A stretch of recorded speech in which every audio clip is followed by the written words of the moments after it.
OK, to our top story now. Nigel Farage earlier unveiled his party's plans, Reform UK that is, to tackle illegal migration if they were to win the next election. The Reform UK leader says there is a genuine threat to public order if the small boats crisis isn't dealt with. Joining me now to discuss this is immigration solicitor Harjap Singh Bhangal, who works a lot with people seeking to overturn decisions around their immigration into this country. I know you watched, Harjap, the whole speech. I know you've read what Nigel Farage has written about it. What do you think? I think definitely he's playing to his fan base and people who are concerned, and people are genuinely concerned. Let's not write off their concerns and pretend they're not there. There wouldn't be protests otherwise outside asylum hotels. The optics at the moment for this government do not look good with the small boats and the hotels. And Nigel Farage has realised that this is something that needs to be addressed. And at the same time, he can capitalise on by making this a key issue week in, week out. When it comes to your clients, the people you represent, in trying to stay here legally, I guess, how have they come here in the first place? Via illegal means? Well, because there's no other means to come here. There's no offshore place where they can claim asylum. And the only way you can claim asylum is by landing on these shores. So that's a selling point for the gangs. The gangs say to people, do you want to get to England? And if you do, or the UK, if you do, we're the only people that can get you there if you want to claim asylum there. There's no other way. Hence, there's been calls for processing centres in France. And the French actually offered the UK government, under a previous government, to make a processing centre there. But this government, in their wisdom, refused it, the previous government. So there's no other way to claim asylum. So they fall into the hands of these gangs, or they pay these traffickers or arrange with these traffickers to come across. When they get here, they claim asylum on arrival, which isn't illegal.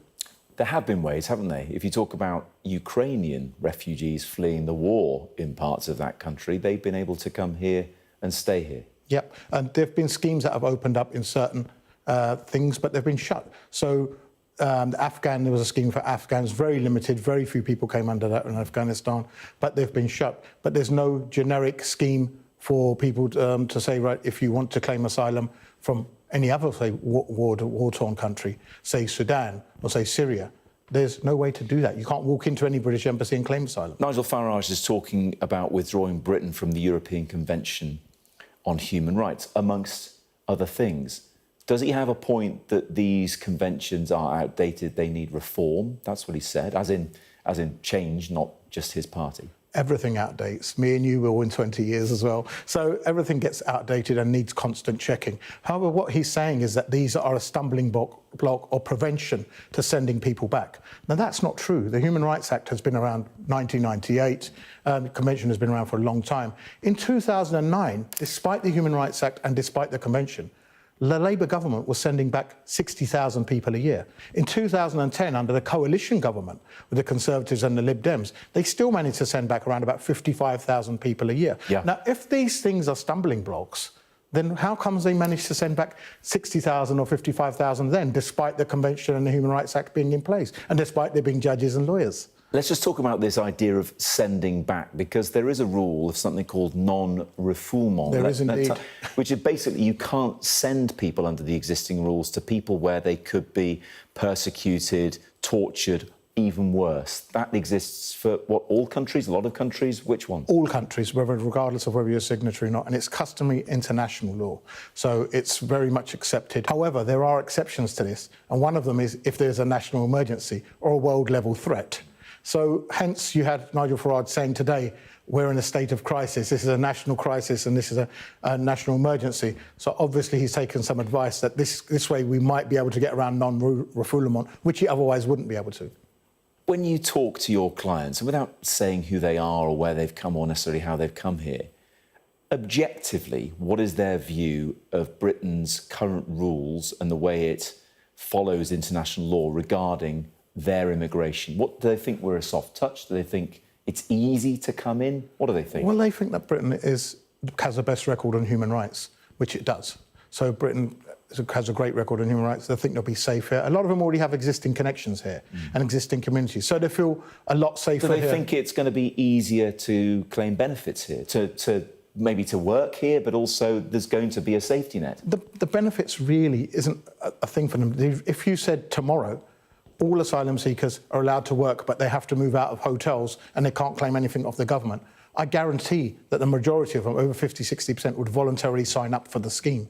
So the idea is, essentially they want to work. Everyone has a right to prosper, and everyone wants to better themselves and their families. And if they're coming from a dire situation, and the system's there where they can claim an asylum and feel safe, then they'll try and do that. And let's not forget that it's not just Britain they come to. It's every country in Europe pretty much gets asylum seekers and their fair share. It is. A lot of people hearing what Nigel Farage said today is, why don't they then seek asylum in those places? Why do they travel through Europe? And many make that incredibly dangerous crossing across the Channel. Well, the majority do claim asylum in Europe. And the fact is, if they all claimed asylum in the first country, like many people say in Reform have argued, why don't they all claim? That would mean Austria, where they cross over from the Slovak Republic, etc., would absolutely fail as a state, would break down. So the asylum system would break down. Imagine if after World War II we had said to the Jewish people, you can only claim in the first country, you can't go all the way to America. Why did you come all the way here to America? How would that be seen as? That's not providing safe haven. So every country has a responsibility to take their fair share. Harjap, just final question. Look, we're a while away from the next general election. Reform UK currently has 4 MPs. Yes, it is certainly doing well in the polls. Yes, it has won councils and mayoralties around the country. Should this policy become a likelihood, what kind of ramifications would that then have for the work you do for immigration, for people seeking asylum from genuine threat? It's not about my work. I mean, I'm a qualified lawyer. I can retrain in anything. But you could challenge it as well, of course, right? I could retrain in anything I want to, and then it will be challenged. And legal aid is pittance, so no one really does legal aid nowadays, considering it only pays £52 an hour, and privately lawyers can get £250, £300 an hour. Anyone who's used a lawyer will know that. So the fact is, what the ramifications it would have for the UK on a world scale. And this policy will only seem a likelihood if Labour cannot buck up their ideas in the next 4 years and make things work. Labour have already announced the scheme. So one of Nigel Farage's schemes today was the self-deport of £2,500. We're going to pay £2,500 for people to go home voluntarily. That's already been in. That's already there today, called a voluntary return scheme. All your viewers can go on the internet, look at voluntary return scheme. Guess how much it pays currently? £3,000. So it pays £500 more than Nigel Farage is proposing. So Nigel Farage is going to say, ignore the £3,000 that you're getting now. We're going to pay you £250, £500 less and go home. That is just a scheme that's rehashing already something that's there at a lower rate. We already detain people on arrival. Another thing, we're going to detain 24,000 people. The largest prison in this country holds 2,100 people, HMP Berwyn. We'd need 10 of those, and operational costs. At an average cost that last time the figures came out was roughly £22,000 a prisoner. So it's great, if people like the ideas and they hear it. Is it practical? Is it going to be cost efficient? Offshore processing, once again. The Australians tried offshore processing. And since 2013, they only managed to process 4,200 people at a cost of 13 billion Australian dollars. Okay.